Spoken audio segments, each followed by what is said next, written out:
Hey, it's Sheebs, and welcome to another edition of AniTube Digest, where we go over the best and not so best anime YouTube videos to come out this week from the 25th of January to the 1st of February. And I didn't have any videos this week that I thought were not good, so I think we'll start out with some request videos. The first one's from Boo, who wanted me to talk about 2001 and Anime Odyssey from ChadVision. And this was recently gotten a little more of a resurgence when Gigguk, I think, talked about it on Trash Taste. So it's got like a whole flood of comments on it now. But I have actually seen this before. I don't remember where or when at the time, but I remember it, and then going and watching the video, I was like, oh yeah, I have seen this before. It is essentially a documentary compiling a bunch of footage from early 2000s, I guess 2001 specifically, but it seems like very early 2000s, maybe even some early 90s, late 90s anime conventions, following a couple of characters, but compiles a number of different resources of people and interviews with these various figures, kind of that seem kind of like relics of that fandom of the United States at the time,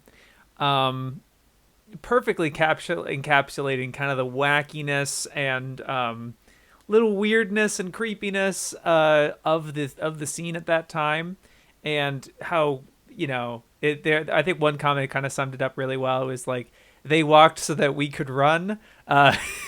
You know, I think it reminded me of how all these how conventions have changed to fit more mainstream appeals, because I think anime is such a global, accessible medium, and it's so appealing that all sorts of people, not just shut-in nerds, like the people kind of shown in this documentary, can appeal to. A lot of people can appeal to it, and once they find out about them, I think it's, you know, I don't know. I think I'm happy that, like, we've kind of grown older and more mature, I guess. I mean, there's still plenty of creeps, right? And weirdness, and, you know, it's never going to stop, never going to not be weird in places, but it's so funny. It's interesting seeing all these cosplays and how it's evolved, and the craft, at least. You know, I'm not in the cosplay community, but like, I'm aware of how technically impressive a lot of cosplay is now, and I think that's some part of the documentary actually mentions it, how, you know, the internet allows you to learn about these cosplays and learn techniques, and the craft gets improved upon, and it improves the whole community. And that really does show in today, where cosplay is beautiful and really well made. And there's a whole kind of mini economy of sorts of people commissioning and making whole industries out of it almost. But it's interesting, you know, seeing all that. The Carl Masick thing was interesting. I'm aware of Carl Masick with listening to an Anime News Network podcast, Ancast, interviewing with him, and that was actually recorded very, very shortly before he passed away. And yeah, he was loathed, reviled by the community for the things that you know, he was doing, but he actually did a lot of really important stuff that got anime to where it is. And I really recommend you listen to that particular podcast. If you look up like Carl Masick Anncast, Carl Masick, you'll probably find it. Really wonderful interview, learning about his entire career and his outlook on things. You know, you don't agree with everything that he's saying, but I think he articulates all of his choices in the time that he made them, and was like, well, this is what we thought, and this is what we wanted to go for, and this is what we believed. And I think it's really valuable and interesting if you happen to see this, and, you know, the anime fans got their wish, rip Carl Masick, and at the end it's like Carl Masick is still dead kind of deal. But it is interesting with following some of these characters, and I knew Fred Patton That was the only other one besides Carl Masick that I actually recognized and knew about. But like this one in specific, they follow Johnny Otaku, who's like a radio disc jockey, I suppose. And what's funny is like I actually was that guy for a period where I did have a radio show at my college where I played anime OSTs. It wasn't just OPs. It definitely wasn't just OPs. It were just like, here's Inuyasha, you know. It was more like digging. This was obviously like his disc jockey thing was definitely before the advent of YouTube, where you could just look up like Bebop OST or Mushishi's OST or something like that, and play a lot of these that were at least available on YouTube and stuff. But it was really funny interesting to see that. It's well put together too, like very stitched, and includes a lot of very weird things. There's that one guy, I forget his name, but he, I guess, was a super otaku guy. I actually didn't know what his role was in the conventions and stuff, but he seemed like a judge for one of the panels and stuff. But the notable thing was, you know, they were interviewing him, and he pulls out this album of waitresses that he has met, like traveling the country. It takes photos of like they're all Hooters girls, I guess, and he knows their names, and he's showing them. It's like, what? And like it cuts to the guy like next to him, and he's just like, you know, it's like, jeez, something else, man. Yeah, but it's just so interesting seeing that as a time capsule, of sorts. And, you know, I get kind of like all gas, no brakes kind of feeling, where, they don't really frame them in a poor light. They just let them talk, and they just, it's just what it felt like an all gas, no brakes episode in that way. But time capsuled in sorts. Really good music choices. You had the Fist of the North Star second OP, and Fist of the North Star 2 OP, and Tough Boy, and Lupin Part 3. That OP is a bop, and I'm happy you showed that. That was good. Very tasteful. Is well put together, and yeah, it's really fascinating. And to think that there are people who are in that documentary that maybe they kind of just disappeared. You know, they had these various things. But then, you know, there are still people who are working in the industry, or who were fans at the time that are still fans now, who probably remember those times, and have probably a bunch of horror stories, or at the very least interesting things to say. Is like, yes, I remember that, and they have nostalgia for it. And I don't know, it's really interesting and exciting as someone who, like, there's this past, right? I guess it is exciting in a way to be kind of the pioneers and the kind of the being on the bleeding edge, like, yeah, back in the VHS days type of deal. But I think we're also living in an exciting time now where anime is getting, we don't know how much more mainstream it's going to get, and what the future is for newer releases. But like, you know, as well as all of us looking backwards, I think, because the floor has been elevated, we're like, yeah, Dragon Ball, yeah, Sailor Moon, yeah, you know, all that. But now we're looking at like Urusei Yatsura, and they were looking at Urusei Yatsura too back then, of course. But it wasn't as popular as like Ranma or Inuyasha, right? And so like we're looking further down, or even some of Takahashi's like smaller works, like Mermaid. I don't really know them. I don't really care. I'm sorry. But you're thinking like, okay, Tomino, we're having those shows. We might finally get Elgaim. That would be great. You know what I mean? It wouldn't just be Gundam, I guess. But then also I don't know. Basically, the floor is elevated so that and everyone's also, you know, playing with the new toys.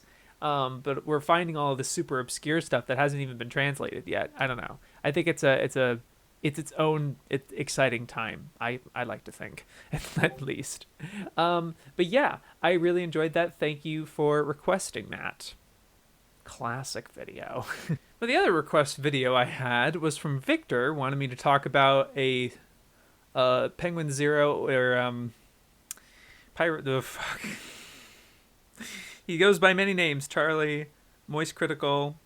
I think it's just Critical. Yeah, I was thinking it was like Critical, but it's not Mr. Critical. I don't think. I'm sorry. I don't know why. He's just not as much on my radar these days. But he's recommending a video YouTube owes anime fans, which is talking about the AMV craze that happened back in early YouTube, and how that drove a lot of people to the site initially. And then from there, people would discover newer creators like Smosh and Fred and all that. When it comes to kind of the monopolization, the rise in popularity of YouTube, Critical is talking about how it's largely due to these AMVs, and he got kind of a rush of nostalgia for these AMVs, and when one of them was re-uploaded, and that was what incited this video. And he talks about some of the AMVs he made, which was really cool. It didn't, he's also just kind of lost to time sort of deal. But the thing, right, is that he talks about how they're dead. They don't get made anymore. He's looked. This was uploaded February 12th of 2020. And about a week in the span of this video coming out, I had released The Money Gore, which was an AMV collaboration with other YouTubers, taking an entire album and setting an AMV to each one. So I was really frustrated by that, and I'm still frustrated by the sentiment that AMVs are dead. They are ostensibly because they don't get views. They just don't. Some of them, I guess my Joe 2 AMV people like, which is cool. But having made a number of them, they don't do well. They kill channel. I think they may have killed my channel, sort of deal. And I did that to myself, of course, because I'm uploading them, right? But this sentiment that they're dead, it's like, yeah, that's you're perpetuating that. If you're saying they're dead, and then they, you know what I mean? It's like it's a cycle. It's like they're saying they're dead, so people won't make them. So then people will say, but then when people make them, there's no view. People think they're dead, so they don't look. I don't know. Maybe because I didn't put AMV in the fucking title or something. I don't know. It just bothered me a lot. I appreciate, again, I like that he's talking about them, and there seems to be a lot of love. I don't know how much of it is ironic or like, because, yeah, some of them are kind of funny and shittily made sort of deal with Windows Movie Maker or something, but, like, there's a genuine passion to some of these, right? And there are people who genuinely care about them, who find an artistry to them and are making them, earnestly. And it's just really annoying when it's like there's this irony to it. There's this like nostalgia. It's all caked in nostalgia when it's like, well, if you care, like, is it genuine? Like, I don't know. It's frustrating to me as someone who makes them. Yeah. It's very disheartening, because you're thinking like, I have this cool idea, and then you just get such diminishing return from it. You don't have anybody give any feedback. They don't, no reaction, right? It's just a thing that you liked making. I don't know. This gets super, super depressing. I'm sorry if it's boring to listen to. Again, it's a critical video where he's just talking, so there's not much else to really comment on. I guess that those are really my perceptions on it. I am in one way happy he's talking about that, and they owe anime. We should give him a debt of gratitude, sort of thing. And it's nice that like people like him are so high profile, but are very openly anime fans, and that's kind of what I was talking about with 2001, where we're having more people now who that's not like their whole thing, but they're also anime fans, as well as they play video games and they do other things, and that's great. It's that particular thing was like, they're dead. I looked, come on, dude. Maybe I didn't. Yeah, maybe I don't know. It was just frustrating, I guess. Well, thank you for requesting it, though. Well, and now for the videos I thought were decent. But this first one, it's decent with an asterisk a little bit. KaiserBeamz put out a video on Cipher the Video, and it is really one of those. I think I liked that there was some transparency here where he was like, yeah, you got to make the obligatory Cipher video, and he references Kenny Lauderdale's and Marion B's, which is really nice. That he's aware of those at least. But yeah, it is true that like there's some quality to Cipher that you just have to feel like it's YouTube fodder where you have to talk about it. There's some anomaly to it. And I didn't, as someone who unironically loves Cipher the video, it's fantastic. I'm, every so often I do kind of feel like I want to put it in like my top 10 sort of deal, because I do think about it all the time, and I'm very, I do cherish it as a work of art. It was just kind of annoying when like the way he prefaces this, knowing full well that he does his research and that he probably looked into the manga, where he's like, there's no story, and that's it. And like the way he's prefacing it at the beginning, it was just, come on, dude. It's like, it just gets, we know, I don't know. It was just really annoying when it's like clear. I had to pause where it's like, yeah, there is a story. There obviously is a story to it. You're just distracted by all this bullshit, whatever. And obviously he knows that. But I don't know. I didn't like how he starts that video off in that way. It's like kind of cliche, and just frustrating as a fan of this OVA.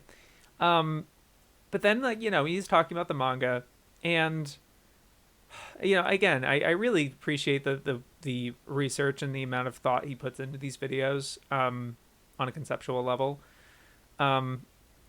It was just really frustrating when he's talking about the, like he dares to suggest that this would be better if it was a straight 40-minute adaptation of like the first arc of the manga, and it didn't do this abstract stuff.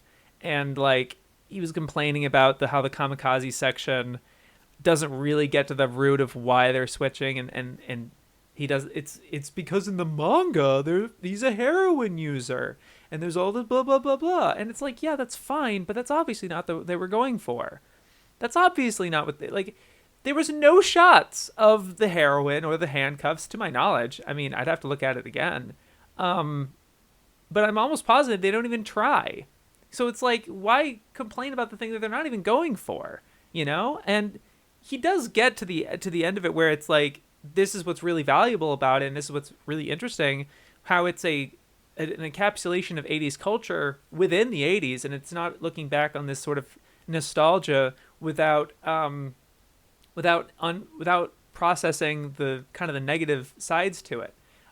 Cipher is kind of pure in that way, where it's embracing and indulging in this culture while staying true to it, I guess. And it's not like trying to be like dark or something, but it was more, it's less nostalgia driven. And I think that's what makes it really interesting for those of us who are kind of inundated with 80s nostalgia. And it's just kind of very refreshing in that way. And I think that's kind of what Kaiser was going for here. And I like that chunk of the end where he's really not talking about Cipher at all, and he's talking about this idea of 80s nostalgia in a way that is nostalgia. It's more of the kind of the toxic version of nostalgia, where you completely forget how shitty a time it was, and the reason everyone wanted to forget about it in the 90s was because they recognized all the crappy things that were happening in the 80s. So then the 90s happened, and they're like, good, we're going to turn a new page and forget about all that. And then the 2000s, they kind of got too sick of that path, so they started looking back. Like, just with the way Kaiser was describing all of that was really great. And I liked all of that. And I don't know, it didn't feel as closely linked to Cipher as I think it could have been. But yeah, I just wasn't a fan of the kind of the, and the title card was like half-hearted defense of Cipher. It's like, bro, what are you doing? It was weird. It was really weird to me. I didn't like the tone of the video very much, as and it's not like supposed to be like a fan. You don't have to be a fan of it, but it felt like you got to do one or the other. Is it interesting? Is it good? Is it? It wasn't clear to me of what his impression of Cipher was, and he makes it clear that the fact that like he can't give it a rating because it's so weird. and it's so it's so different and everything that he can't scale it on the same metrics that he usually does. So the whole thing ends up being like, well, what's your feeling on it, type of thing, and it was kind of hard to parse in that way. But I'm putting it in decent because it's like I really liked the '80s conversation and talking about that. Um, and in general, I'm happy he didn't just write it off and dismiss it completely. Right, the way he kind of alludes to doing that at the beginning. That's why I had a problem with where it's so it's like, this is whatever. Um, yeah, I didn't have the best feeling about that video, but I was happy he gave it a fair shake at least, and gave it enough credit and attention, I guess, and research and such. Joji's finally back, and he'd done the Novid video already, but I was like, I wonder where the Ava video is. I wasn't expecting this one. I don't know why. But that's cool. It's a Wonder Egg video. Wonder Egg sure is getting that YouTube treatment. I was like, God, I gotta talk about it. And this is the only one I'm going to talk about this digest because I haven't seen it yet. I'm waiting for more. I get kind of a feeling of like, okay, well, I need to see how it goes because any second sort of deal. I'm waiting to hear about it, but Joji's going through anyway, which is cool. Wonder Egg Priority is truly amazing, and I got real pause and select vibes out of this with the use of text, kind of the After Effects type of drawing thing at the very beginning. A lot of the manipulation of the footage and stuff, and the tone. I think Joji says it's interesting at points, so that there is very much of an influence here that I can see. Unfortunately, because I haven't seen it myself and everything, and I'm trying to be a little blind to it sort of deal. It was hard for me to really engage with the content that Joji was talking about. But I'm happy that it didn't need to feel like a big production type of video. She just went for something that was just like, oh, I thought this is interesting and something exciting, and kind of showing the craft on display here is very top quality to the idea where it's like, yeah, they know what they're doing. Okay, cool. You get that feeling of like security with it. I don't know. I like the analysis here, and talking about the various things, and also being acknowledged that it's only 2 episodes in it or so.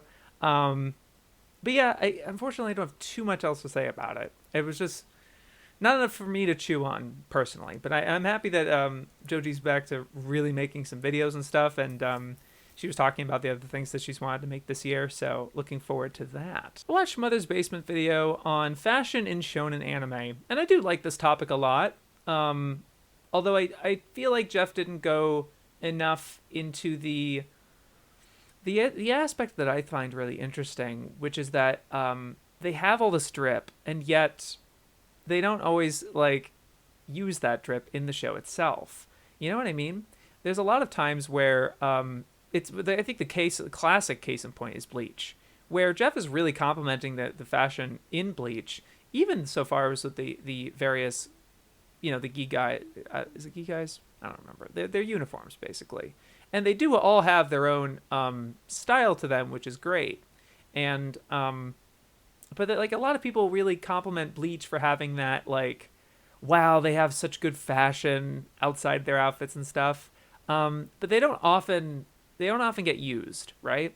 That was my whole thing about it, where it's like, yeah, they might have this fashion, but at the end of the day, they still have those forever costumes. And I like that Jeff actually kind of touched upon that with Naruto, although it was a lot more lukewarm to it, where it's like, are you kidding? You could have talked about Hinata's jacket, like she has a good fit going on.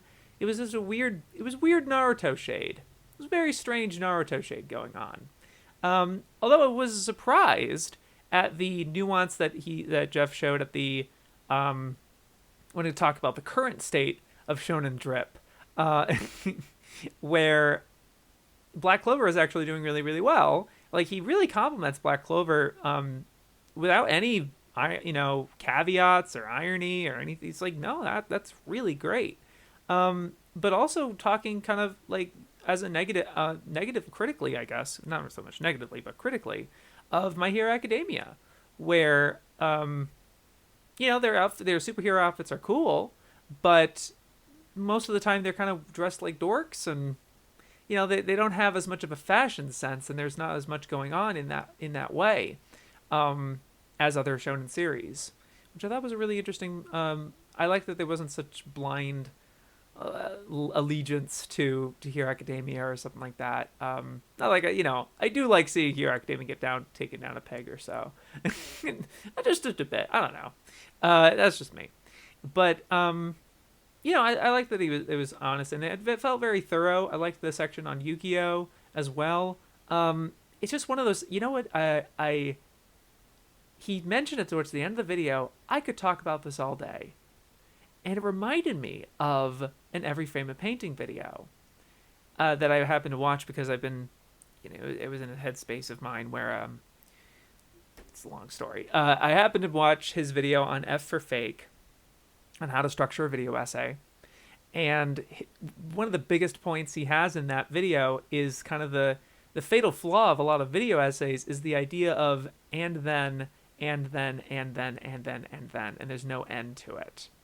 And so this feels a lot more like a kind of there is cohesion to it. I wouldn't say incoherent, because it does go, beat by beat, series by series in a way, but it's just a parade of topics, and they're all loosely structured under this umbrella of a subject. And I think this was a lot like a lot of Jeff's other videos. It's a lot like his going over seasonal anime goes bit by bit.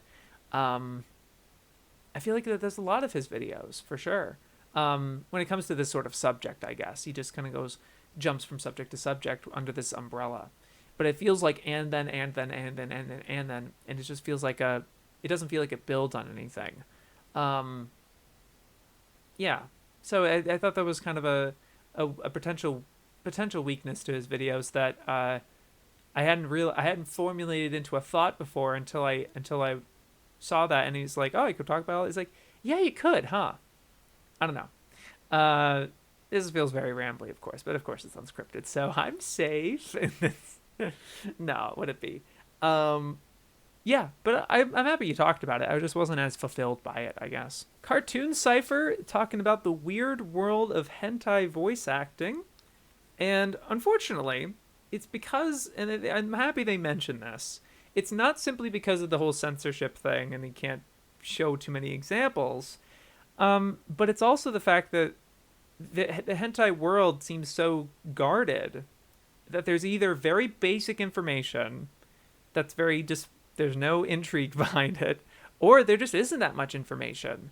And they can't really research into who was doing this voice acting, a lot of, who was prominent in the scene. He points out that, there's a particular voice actor or a voice actor type that seems to be playing the same main character role in every hentai. I thought that was an interesting observation, but he can't back any of that up because they go under so many aliases. So it unfortunately, I think that led to this video being fairly shallow. It felt like it was still interesting hearing about this subject, for sure, and they do as much research as they can with it, but it did feel very limited. In a way, it felt very restricted by can't show this much without monetization, don't have much information to begin with, type of thing. But this is this whole video was made sort of on a dare of sorts, where it's more like if Biden wins the election, I'll make this video type of thing. And I guess that's cool, I guess. It is unfortunate that it just ends up being very limited in that way. If they focused on a particular hentai, I thought that would have been probably more interesting. But yeah, it ended up being just kind of a loose assortment of facts, I suppose. But still interesting and well put together, of course. But yeah, that's just what I felt about it. It's alright, though. I checked out a series that RDC World has been doing for a while, I think, called Back and Forth, and I probably tried to watch this at one point, but it had similar results. So this one was called "Is New Anime Like Attack on Titan Better Than Old Anime Like Naruto?" Uh-huh. Yeah. I don't know. It's just so normie mainstream, I guess.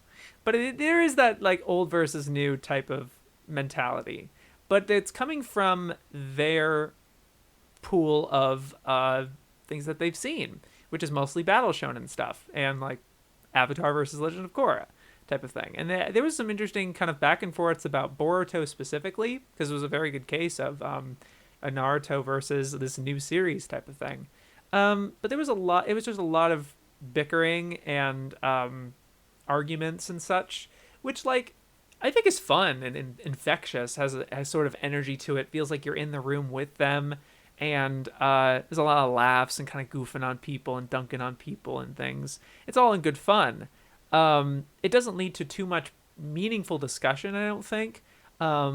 It's just more like a hard preference of stuff, but it does open up very potential lines of conversation. There was this one moment that stuck out to me with one guy talking about how he always goes into an anime or any piece of media, I guess, with a negative mindset, and it needs to prove otherwise. And they pushed back on that, being kind of where it's like, how are you? That's a negative bias. You have to win them over, and so it's not putting it in good. You're not engaging with the work in good faith in that case. They didn't articulate it precisely like that, but there's a lot of kind of the dunking and backing and forth and bickering and stuff, and I enjoyed it as a listen, I thought, but substantively, it only gets so much out of it, right? I think at the end they had to be like, okay, would you prefer old or new? And I think the most of them said old, actually, which was interesting, right? Because they're so into the new stuff and they're engaging with the new stuff so much. But at the end of the day, they really did. They did have preference for the older stuff, and maybe that's nostalgia or something. But it was interesting to hear about. Okay, and now what I thought were the best videos of the week, and I have two shout outs to do first. The first one is in the playlist and the other one is not. The first one is from KHANTEHNT, and I'm only shouting it because I'm in it. We talked about the seasonal anime of winter 2021. I watched the first episode, and in one case 2 episodes of a bunch of seasonal stuff. I'm really only going to keep up on Vlad Love, but everything else was really interesting to talk about, and I thought we had good chemistry with each other, and I don't know, I had a very good time. Thank you for having me on, and just wanted to send that your way in case you wanted to hear more of my voice for whatever reason. And the other thing is not in the playlist because I don't really want to link it or give too much attention to it, but like there's a particular video that came out this week on Pause and Select's second channel, which he says is a waste of time, and I don't want to give it too much attention or say what it's about, really. But it really affected me. It was very sobering, and I was very, very happy to watch it and to see that from him. As not like it was a rough thing for him to do, to talk about. Are you kidding? It was a really rough thing to talk about. But I'm still happy he did it, because I felt the same way. Yeah, I don't want to dwell on it too much. But that was really, really impactful and important to me. So I wanted to mention it in some regard, but I'm not going to link it here. You can go find it. I'm going to start with the best, the ones, the thing. We're going to talk about Beyond Ghibli again. Of course. It's one of those things where it's like, well, I'm going to have to talk about it. I do want to talk about this video because it's so I told him it's corner pocket, his kind of content, where the atmosphere, like kind of the show immersion that he had here with the diegetic sound with the tapping and stuff, and some of the integration of the actual footage. It really felt like you were in the show in a way, immersed in the world. The music choices, and obviously Joe's tone of voice in this whole thing and leading you through this idea was fantastic. I didn't mention this when I originally complimented him about this, but I noticed the majority of the video, you don't have them using lip flaps at all. They're not like, there's a one or two towards the end, But the most of the video was kind of what pause and select does, where he either manipulates the clip or chooses clips in such a way that the characters' lap mouths aren't moving, so it doesn't feel it doesn't feel as if the person narrating it is supposed to be like, there's no disconnect, there's no weird jarring feeling to that. That's something I noticed. I thought it was very well done. And the polish you have towards the beginning, as well as a little bit into the beginning with the various manga that you're putting in here, was always really welcome and stuff. And then you kind of coast with the rest of the video, I think is always a really smart idea. The polish is insane on this. And I love the messaging to it too. You know, despite me not having seen March yet, you know, yeah, I like it a lot. Good thumbnail too, I must say. We spent a long time making that. We're figuring it out. It's hell. I hate it too. Very good video. If you love, I don't know why there's not more videos like this. Like, people have I feel like people have talked about Sangatsu more, but I don't. Maybe I'm just blanking, but like, very few of them feel like this. And it's perfect. It's the exact tone I want for this type of series, even though I haven't seen it yet. Yeah, but it's like, yeah, that seems exactly right. I don't know. That's what it feels like to me. Very good anticipated video that didn't disappoint from Canipa Effect. How not to make an anime. What went wrong with Crunchyroll's X-Arm. Yeah. So this was the kind of the authoritative type of video I wanted, talking about X-Arm instead of just dunking on the animation. And I think the biggest point that I'm very happy that Canipa mentioned was that the production studios that greenlit this and made these decisions that kind of crippled it and led to it looking like this, it really drags the actual talent that they had the money for to put into this production. It drags all of them through the dirt. It drags the stunt coordinators that are in this, has actually good action choreography, but it just looks really jank.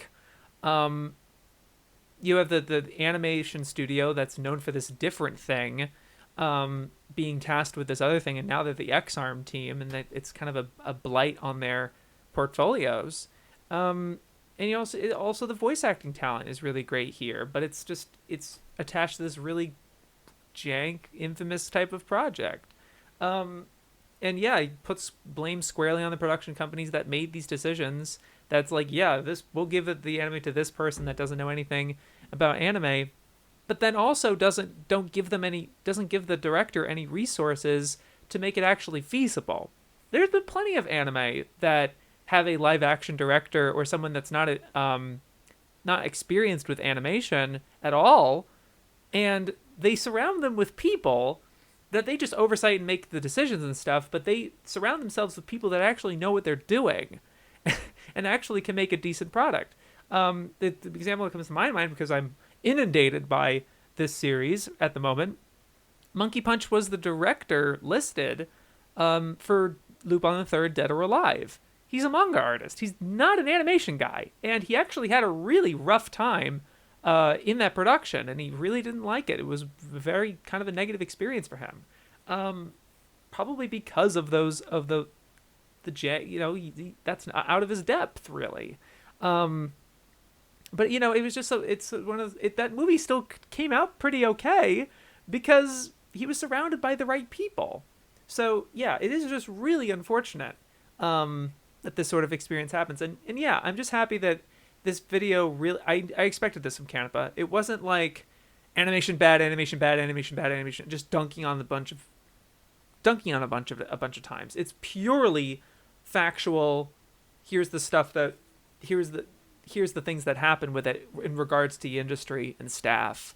Also just not really dunking on the people themselves at all. It was just like, yeah, this is what happened. Like, what did they think was going to happen? Type of thing. And it's just such a refreshing video in that way.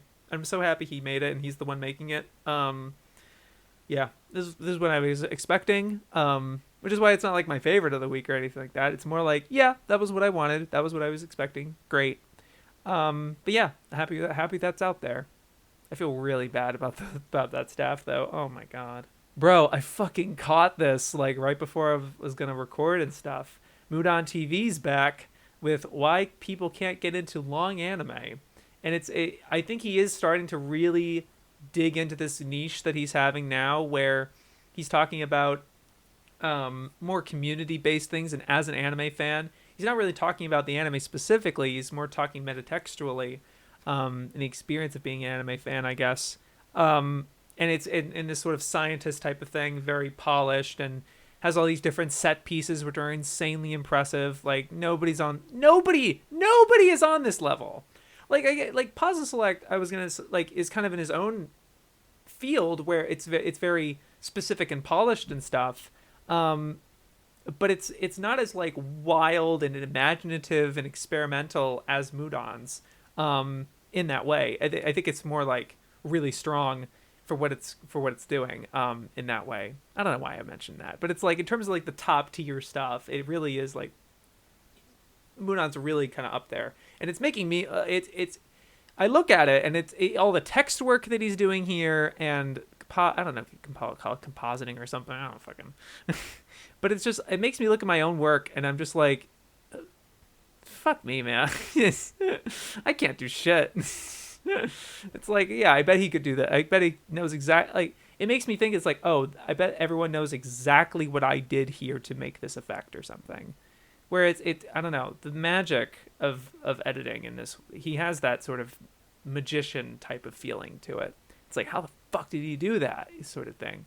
The actual points he's making here, I think, are interesting, and sort of remind me of the kind of observations he would make very early on, and would inevitably lead to kind of these L's that he made occasionally, like this slice of life thing. Is just, I just don't get it type of deal. It felt like that at points, and it's funny.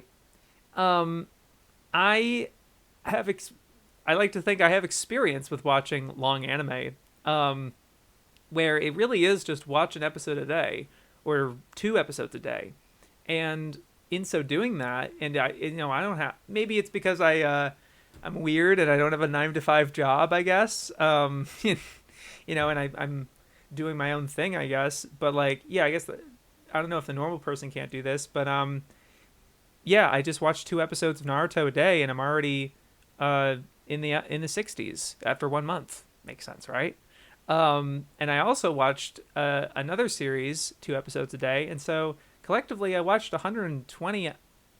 Yeah, I watched 120 episodes of shonen anime this month, and I don't feel like I actually really don't feel like I watched that much anime. It really didn't feel that way. It was I think it's because you're stuck in that one world. It doesn't feel like that many episodes, and I think Mudan kind of alluded to that.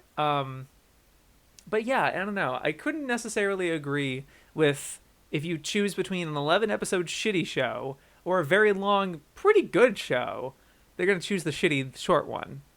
I mean, maybe the layman, if I don't know. I think it's like, once you experience how fast these things can go, it's like, oh, I'm already done with 6 episodes in a day. Fuck. Yes, it is surprising, if you just try it, but I really, really liked the moment where he's like, he's super busy, and he had Joey film something for him, and then like Connor pull up, and Jack is away, and Evan are saying collab, and Dakota's like collab. That was really great to see, that kind of personal, seeing what he's up to sort of thing, because he does not. He's so in the trenches with like working on Trash Taste every week, and as well as trying to make these videos himself, which have so much put into them, so effing much put into them. Jesus Christ. As well as all of a good deal of Connor's videos, and a lot of Joey's videos. It's the guy's incredible. But I really like this video, of course. I'll probably talk about like every video he puts out if this is the kind of stuff he makes, right? Because it's always something really interesting and worth talking about. It feels like an event, and I love that. I love that with YouTubers, where it feels it's exciting when they drop a video. and it's not like a routine like, oh, they, it's not like comfort food in a way. It feels more like an event. I love YouTubers like that. So, I'm happy that Mudan's kind of found that place and the things that he's really happy with, and I'm hoping it's still challenging him. Of course it is. It's challenging regardless of the things that he's making.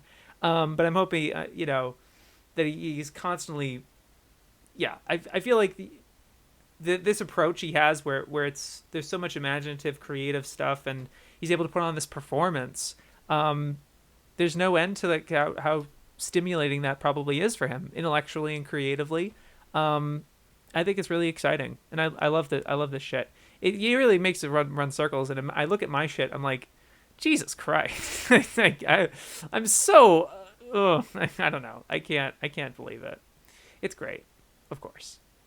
But I'm actually gonna put this as kind of the favorite thing I watched this week because it was just like as the last thing, I guess. Like I don't know. The other stuff was better exactly. This does have its own jank feeling to it. I feel like if another YouTuber made this, I'd probably put it in decent in a way. But the fact that this was done by Mike Toole, and this is from the channel from All the Anime from Cloud Matsuri. This is actually from their live streamed convention, and this was all pre-recorded, and they finally premiered this. I don't know, it was very arbitrary. They kind of stretched this out for a long period of time to dump their backlog of sorts. But suddenly it kind of landed on the day, and I was like, oh shit. So I finally was able to watch it. And this was just so exciting to see because Mike Toole has been doing these sorts of presentations for a long, long time. He's been doing that kind of video essay, but live type. That's what a lot of convention panels are like, really. And I thought that was so interesting that it really translated super well as a video. And it's one of those things where I was always like, man, it'd be great if these guys would join the platform, like legit, and make videos like and I think that would be great. And I think this is really great proof of that it could work. I think Mike did a great job here. And this is, again, the panels that he's probably talked about for a long time. He's probably told several of these dub stories. This is like a kind of a series of vignettes and sort of different instances of stuff. He's probably known this stuff for a long time, but presented it in this format that's really engaging and fun. And I like how transparent he was. It's like, this is a pre-recording, sorry. And it's like, can you tell that I'm constantly looking at my notes and things like that? That personable feel, I think, is definitely taken from the convention scene where you're live in front of people and you have an awareness to what you're doing. And it's not like this very sealed, perfect, polished presentation. I think that was almost a perfect alliteration. Oh, nice. I thought that was really interesting. I love the setup he had, the set that he built for himself. I remember him tweeting about it. It was like really cool and exciting.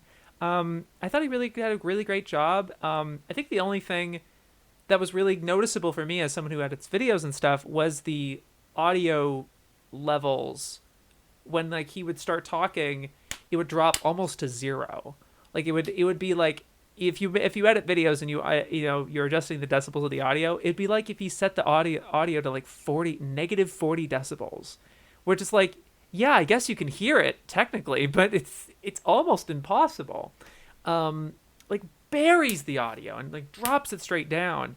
It doesn't have as much of a smooth like him going into the audio and type of thing. It wasn't as much of a polish there, but that's okay. That was the only like technical thing I can really mention. And then yeah, there isn't too much going on with the going from anime segment to him or anything like that, and it's very just clip. A lot of long stuff too. There were some instances where I was like, do you really need to show this whole clip here in this moment? Like he played some clips that were like a minute or long, like what felt like a minute. Seemed very long, and it's like, what was the part you wanted to highlight here? There was moments like that I thought was weirdly cut up. But yeah, I think the information he has is super valuable. But I think the thing that really stands out to me and make it kind of like the last video I talk about was just the fact that it's someone from this sort of old guard of sorts that have been around a long time it feels like they've been in this space the whole time. It honestly felt like that. And I thought that was super interesting and exciting. And and kind of a proof of concept in a way. I don't know, he did actually feel that way, but I certainly loved it, and I hope he enjoyed it. Thank you, Cloud Matsuri, for re-uploading this. Hopefully it stays up. But yeah, I thought that all this stuff was really interesting, and I enjoyed the piss out of it. That'll do it for this installment of AniTube Digest. Thank you very much for watching. I've been playing with my hair all day. Thank you to my patrons, including Austin, Beamburst, Boo, Hazel, Kuiper, MyAnimePod, Najbeb, Saxon, Unique Namosaurus, Victor, and Yellow Cheese. You guys are great. You have a great week. Great week. Yo, peace.